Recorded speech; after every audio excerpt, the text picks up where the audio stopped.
Hello guys, তোমাদেরকে আমি একটু জিনিস দেখাচ্ছি। এই যে দেখো কোথায় শুয়ে আছে।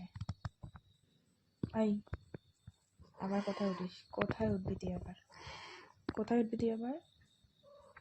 আমার মাথায় উঠবি না? আমার মাথায় উঠবে গাইস, কি অবাক কাণ্ড! আমার মাথায় উঠবে। চুপ করে শো, এখানে চুপ করে শুবি। হ্যাঁ, চুপ করে থাক, চুপ চুপ, একদম চুপ করে থাক। বেশি বেশি না, মাথায় উঠতেও করলাম, মাথায় উঠবেও না। এখানে শো, তুই চুপ করে শো। দেখছো গাইস, শুয়েছে আমার পাশেই শুয়ে।